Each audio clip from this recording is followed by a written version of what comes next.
ਤੁਸੀਂ ਕਾਫੀ ਵਾਰ ਸੁਣਿਆ ਹੋਣਾ ਕਿ ਲੋਕ ਸਟਾਕ ਮਾਰਕੀਟ ਨੂੰ ਗੈਂਬਲਿੰਗ ਜਾਂ ਜੂਏ ਨਾਲ ਕੰਪੇਅਰ ਕਰਦੇ ਆ।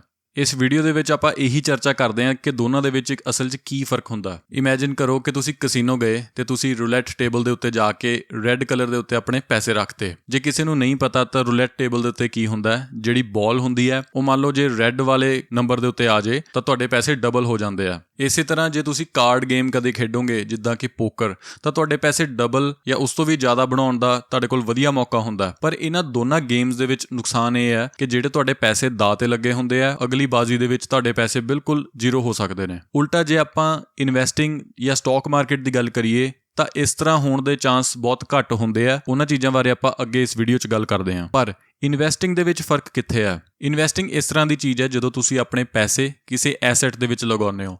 ਉਹ ਗੋਲਡ ਵੀ ਹੋ ਸਕਦਾ, ਰੀਅਲ ਏਸਟੇਟ ਵੀ ਹੋ ਸਕਦੀ ਹੈ, ਉਹ ਬੌਂਡਸ ਵੀ ਹੋ ਸਕਦੇ ਆ ਤੇ ਉਹ ਸਟਾਕਸ ਵੀ ਹੋ ਸਕਦੇ ਨੇ। ਇਸ ਵੀਡੀਓ ਦੇ ਵਿੱਚ ਮੈਂ ਤੁਹਾਨੂੰ ਸਟਾਕਸ ਦੀ ਹੀ ਐਗਜ਼ਾਮਪਲ ਦਊਂਗਾ ਕਿ ਸਟਾਕਸ ਕਿਸ ਤਰ੍ਹਾਂ ਬਣਦੇ ਨੇ। ਜਦੋਂ ਵੀ ਕੋਈ ਕੰਪਨੀ ਪ੍ਰਾਈਵੇਟ ਹੁੰਦੀ ਹੈ, ਉਹਦਾ ਓਨਰ ਇੱਕ ਪ੍ਰਾਈਵੇਟ ਆਦਮੀ ਹੁੰਦਾ।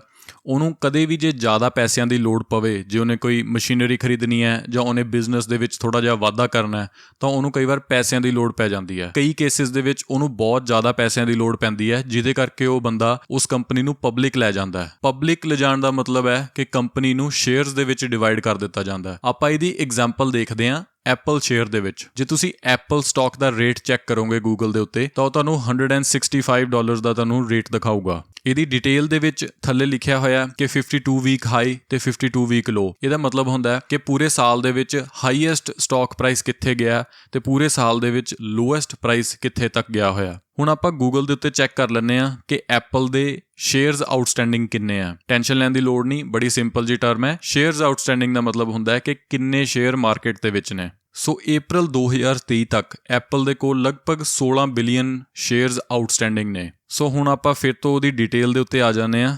ਤਾਂ ਜਿਹੜਾ ਮਾਰਕੀਟ ਕੈਪ ਲਿਖਿਆ ਹੋਇਆ ਉਹ ਸਿੰਪਲ ਸ਼ੇਅਰਸ ਆਊਟਸਟੈਂਡਿੰਗ ਤੇ ਉਹਦੇ ਪ੍ਰਾਈਸ ਦੀ ਮਲਟੀਪਲੀਕੇਸ਼ਨ ਹੈ। ਜਦੋਂ ਉਹਨਾਂ ਨੂੰ ਤੁਸੀਂ ਮਲਟੀਪਲਾਈ ਕਰੋਗੇ ਤਾਂ ਤੁਹਾਡਾ ਮਾਰਕੀਟ ਕੈਪ, ਜੋ ਕਿ ਐਪਲ ਦੇ ਕੇਸ ਵਿੱਚ 2.61 ਟ੍ਰਿਲੀਅਨ ਹੈਗਾ, ਉਹ ਤੁਹਾਡੇ ਸਾਹਮਣੇ ਆ ਜਾਊਗਾ। ਜਿੱਦਾਂ ਕਿ ਤੁਸੀਂ ਇਸ ਕੈਲਕੂਲੇਸ਼ਨ ਦੇ ਵਿੱਚ ਵੀ ਦੇਖ ਸਕਦੇ ਹੋ ਕਿ ਜਦੋਂ ਆਪਾਂ ਸ਼ੇਅਰਸ ਆਊਟਸਟੈਂਡਿੰਗ ਨੂੰ ਪ੍ਰਾਈਸ ਦੇ ਨਾਲ ਮਲਟੀਪਲਾਈ ਕੀਤਾ ਤਾਂ 2.61 ਟ੍ਰਿਲੀਅਨ ਤੁਹਾਡੇ ਸਾਹਮਣੇ ਨੰਬਰ ਆ ਗਿਆ। ਪਰ ਹਾਂ, ਇੱਕ ਚੀਜ਼ ਧਿਆਨ ਰੱਖਣ ਵਾਲੀ ਗੱਲ ਹੈ ਕਿ ਸ਼ੇਅਰ ਪ੍ਰਾਈਸ ਤੇ ਮਾਰਕੀਟ ਕੈਪ ਉਹ ਟਾਈਮ ਟੂ ਟਾਈਮ ਜਦੋਂ ਸਟਾਕ ਮਾਰਕੀਟ ਓਪਨ ਹੁੰਦੀ ਹੈ ਉਹ ਫਲਕਚੁਏਟ ਕਰਦਾ ਰਹਿੰਦਾ। ਹੁਣ ਥੱਲੇ ਹੀ ਤੁਸੀਂ ਦੇਖ ਰਹੇ ਹੋਵੋਗੇ ਕਿ ਇੱਕ ਡਿਵੀਡੈਂਡ ਯੀਲਡ ਕਰਕੇ ਕੁਝ ਲਿਖਿਆ ਹੋਇਆ ਹੈ।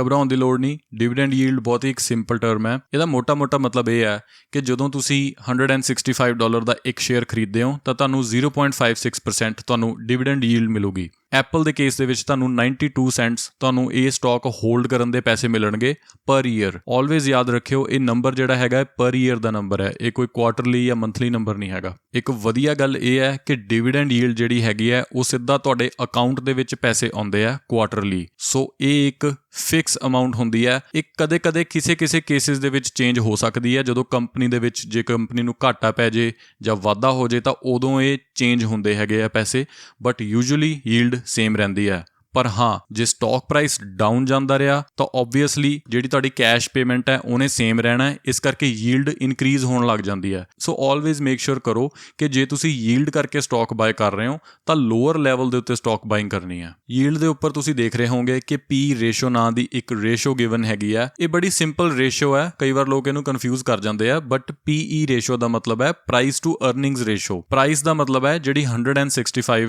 ਪ੍ਰਾਈਸ ਗਿਵਨ ਹੈਗਾ ਤੇ ਅਰਨਿੰਗਸ ਜਿਹੜੀਆਂ ਹੈਗੀਆਂ ਨੇ ਉਹ ਅਰਨਿੰਗਸ ਤੁਸੀਂ ਫਾਈਨੈਂਸ਼ੀਅਲ ਸਟੇਟਮੈਂਟ ਦੇ ਵਿੱਚੋਂ ਕੱਢ ਸਕਦੇ ਹੋ। ਪਰ ਹਾਂ, ਇਸ ਵੀਡੀਓ ਲਈ ਮੈਂ ਤੁਹਾਨੂੰ ਇੰਨਾ ਜ਼ਿਆਦਾ ਕਨਫਿਊਜ਼ ਨਹੀਂ ਕਰੂੰਗਾ। ਤੁਹਾਨੂੰ ਜਸਟ ਪਤਾ ਹੋਣਾ ਚਾਹੀਦਾ ਹੈ ਕਿ ਹਾਈ PE ਰੇਸ਼ੋ ਦੇ ਉੱਤੇ ਸਟਾਕ ਮਹਿੰਗਾ ਹੁੰਦਾ ਤੇ ਲੋ PE ਰੇਸ਼ੋ ਦੇ ਉੱਤੇ ਸਟਾਕ ਸਸਤਾ ਹੁੰਦਾ। Simple as that. ਸੋ ਹੁਣ ਤੱਕ ਮੈਨੂੰ ਲੱਗਦਾ ਤੁਹਾਨੂੰ ਥੋੜਾ ਜਿਹਾ ਆਈਡੀਆ ਹੋ ਗਿਆ ਹੋਣਾ ਕਿ ਸਟਾਕ ਜਿਹੜਾ ਹੈਗਾ ਉਹ ਇੱਕ ਪੀਸ ਆਫ ਬਿਜ਼ਨਸ ਹੈ। ਇਹ ਕੋਈ ਇੱਕ ਗੈਂਬਲਿੰਗ ਟਿਕਟ ਨਹੀਂ ਹੈਗੀ, ਇਹ ਕੋਈ ਲੋਟਰੀ ਟਿਕਟ ਨਹੀਂ ਹੈਗੀ ਜਿਹਨੂੰ ਤੁਸੀਂ ਬਾਏ ਕਰਕੇ ਮਲਟੀ ਮਿਲੀਅਨੇਅਰ ਰਾਤੋਂ ਰਾਤ ਬਣ ਜਾਓਗੇ। ਸੋ ਇਸ ਕਰਕੇ ਸਟਾਕ ਖਰੀਦਣ ਦੇ ਫਾਇਦੇ ਵੀ ਹੁੰਦੇ ਆ ਤੇ ਇਹਨੂੰ ਖਰੀਦਣ ਦੇ ਨੁਕਸਾਨ ਵੀ ਹੁੰਦੇ ਆ। ਨੁਕਸਾਨ ਵਜੋਂ ਇੱਕ ਗੱਲ ਇਹ ਹੈ ਕਿ ਜਦੋਂ ਤੁਸੀਂ ਸਟਾਕ ਖਰੀਦਦੇ ਹੋ ਤਾਂ ਧਿਆਨ ਰੱਖੋ ਕਿ ਉਹਨੂੰ ਬਹੁਤ ਜ਼ਿਆਦਾ ਹਾਈ ਲੈਵਲ ਤੇ ਨਾ ਖਰੀਦੋ, ਕਿਉਂਕਿ ਉਹਦੇ ਵਿੱਚ ਘਾਟਾ ਹੋਣ ਦੇ ਜ਼ਿਆਦਾ ਚਾਂਸ ਹੋ ਜਾਂਦੇ ਨੇ। ਉਹਦੇ ਕਾਰਨ ਬਹੁਤ ਸਾਰੇ ਹੋ ਸਕਦੇ ਆ। ਇਕਨੋਮਿਕ ਪ੍ਰੋਬਲਮਸ ਵੀ ਆ ਸਕਦੀਆਂ ਨੇ, ਜਾਂ ਕੋਈ ਰਿਸੈਸ਼ਨ ਆ ਸਕਦਾ ਹੈ, ਜਾਂ ਕੰਪਨੀ ਦੀਆਂ ਅਰਨਿੰਗਸ ਬੈਡ ਆ ਸਕਦੀਆਂ ਨੇ। ਜੇ ਇਹਨਾਂ ਫੈਕਟਰਸ ਦੇ ਵਿੱਚੋਂ ਕੁਝ ਵੀ ਹੁੰਦਾ ਤਾਂ ਤੁਹਾਡਾ ਸਿੱਧਾ ਅਸਰ ਸਟਾਕ ਪ੍ਰਾਈਸ ਦੇ ਉੱਤੇ ਪੈਂਦਾ। ਅੱਗੇ ਆਪਾਂ ਗੱਲ ਕਰ ਲੈਂਦੇ ਹਾਂ ਕਿ ਲਾਰਜ ਕੈਪ, ਮਿਡ ਕੈਪ ਤੇ ਸਮਾਲ ਕੈਪ ਕੀ ਹੁੰਦਾ। ਗੂਗਲ ਬਾਬਾ ਜੀ ਆਪਾਂ ਨੂੰ ਦੱਸ ਰਹੇ ਨੇ ਕਿ ਜਿਹੜਾ ਲਾਰਜ ਕੈਪ ਹੁੰਦਾ ਹੈ ਉਹ ਬੇਸਿਕਲੀ 10 ਬਿਲੀਅਨ ਤੋਂ ਲੈ ਕੇ 200 ਬਿਲੀਅਨ ਤੱਕ ਦੀ ਮਾਰਕੀਟ ਕੈਪ ਹੁੰਦੀ ਹੈ ਉਹਦੀ, ਤੇ ਮਿਡ ਕੈਪ ਕੰਪਨੀ ਦੀ ਵੈਲਿਊ ਹੁੰਦੀ ਹੈ 2 ਬਿਲੀਅਨ ਤੋਂ ਲੈ ਕੇ 10 ਬਿਲੀਅਨ ਤੱਕ, ਤੇ ਸਮਾਲ ਕੈਪ ਕੰਪਨੀ ਜਿਹੜੀ ਹੁੰਦੀ ਹੈ ਉਹ 250 ਮਿਲੀਅਨ ਤੋਂ ਲੈ ਕੇ 2 ਬਿਲੀਅਨ ਤੱਕ ਦੀ ਮਾਰਕੀਟ ਕੈਪ ਹੁੰਦੀ ਹੈ। ਪਰ ਹਾਂ, ਜ਼ਿਆਦਾ ਟੈਨਸ਼ਨ ਲੈਣ ਦੀ ਲੋੜ ਨਹੀਂ। ਇਹ ਟਰਮਸ ਜਿਹੜੀਆਂ ਹੈਗੀਆਂ ਨੇ ਇਹ ਤੁਹਾਨੂੰ ਆਪਣੇ ਆਪ ਯਾਦ ਹੋ ਜਾਣੀਆਂ ਜਦੋਂ ਤੁਸੀਂ ਰੈਗੂਲਰਲੀ ਇਹਨਾਂ ਚੀਜ਼ਾਂ ਨੂੰ ਪੜ੍ਹੋਗੇ। ਪਰ ਹਾਂ, ਸਟਾਕ ਮਾਰਕੀਟ ਇੰਨੀ ਵੀ ਸੇਫ ਨਹੀਂ ਹੈਗੀ ਕਿ ਤੁਸੀਂ ਥੋੜ੍ਹੀ ਜਿਹੀ ਇਨਫੋਰਮੇਸ਼ਨ ਪੜ੍ਹ ਕੇ ਸਾਰਾ ਕੁਝ ਕੰਪਨੀ ਦਾ ਪਤਾ ਲਾ ਲਓਗੇ। ਬਟ ਤੁਹਾਨੂੰ ਮੈਂ ਇੱਕ ਬੇਸਿਕ ਜਿਹਾ ਆਈਡੀਆ ਦੇ ਦਿੰਦਾ ਕਿ ਕਿਸ ਤਰ੍ਹਾਂ ਦੇ ਸਟਾਕਸ ਤੋਂ ਤੁਸੀਂ ਬਚਣਾ ਹੈ। ਆ ਜਿਹੜਾ ਤੁਸੀਂ ਸਟਾਕ ਦੇਖ ਰਹੇ ਹੋ SNDL, ਇਹ ਇੱਕ ਪੈਨੀ ਸਟਾਕ ਹੈ। ਇਹਦੀ ਵੈਲਿਊ $5 ਤੋਂ ਘੱਟ ਹੈ, ਸੋ ਇਹ 1.44 USD ਤੇ ਚੱਲ ਰਿਹਾ, ਤੇ ਤੁਸੀਂ ਜੇ ਇਹਦੀ ਮਾਰਕੀਟ ਕੈਪ ਚੈੱਕ ਕਰੋਗੇ ਤਾਂ 375 ਮਿਲੀਅਨ ਤੇ ਚੱਲ ਰਹੀ ਹੈਗੀ ਹੈ। ਸੋ ਮੋਟਾ ਡੈਫੀਨੇਸ਼ਨ ਇਹ ਵੀ ਹੁੰਦੀ ਹੈ ਕਿ ਜਿਹੜਾ ਸਟਾਕ $5 ਤੋਂ ਘੱਟ ਤੇ ਟ੍ਰੇਡ ਕਰ ਰਿਹਾ ਉਹ ਪੈਨੀ ਸਟਾਕ ਹੁੰਦਾ ਯੂਜੂਲੀ। ਸੋ ਇਸ ਕਰਕੇ ਛੋਟੀ ਮਾਰਕੀਟ ਕੈਪ ਤੋਂ ਬਚਿਆ ਕਰੋ। ਮੇਰੇ ਹਿਸਾਬ ਨਾਲ 200 ਮਿਲੀਅਨ ਤੋਂ ਥੱਲੇ ਵਾਲੇ ਸਟਾਕਸ ਨੂੰ ਤੁਸੀਂ ਹੱਥ ਨਾ ਹੀ ਪਾਓ ਤਾਂ ਚੰਗੀ ਗੱਲ ਹੈ, ਬਿਕੋਜ਼ ਇਹ ਬਹੁਤੀ ਮਨੀ ਲੂਜ਼ਿੰਗ ਮਸ਼ੀਨਸ ਹੈਗੀਆਂ ਨੇ। ਤੁਸੀਂ ਜੇ ਇਹਦੇ ਵਿੱਚ ਪੈਸੇ ਲਾ ਕੇ ਲੌਂਗ ਪੋਜੀਸ਼ਨ ਹੋਲਡ ਕਰ ਲਈ ਹੈ ਤਾਂ ਤੁਸੀਂ ਪੈਸੇ ਖਰਾਬ ਕਰੋਗੇ। ਤੇ ਆਪੋਜ਼ਿਟ ਕੇਸ ਦੇ ਵਿੱਚ ਲਾਰਜ ਕੈਪ ਸਟਾਕਸ ਦੇ ਵਿੱਚ ਰਿਸਕ ਘੱਟ ਹੁੰਦਾ ਹੈ, ਇਸ ਕਰਕੇ ਉਹਦੇ ਵਧਣ ਦੇ ਚਾਂਸ ਜ਼ਿਆਦਾ ਹੁੰਦੇ ਆ, ਤੁਹਾਡਾ ਪੈਸਾ ਸੇਫ ਰਹਿਣ ਦੇ ਚਾਂਸ ਜ਼ਿਆਦਾ ਹੁੰਦੇ ਆ।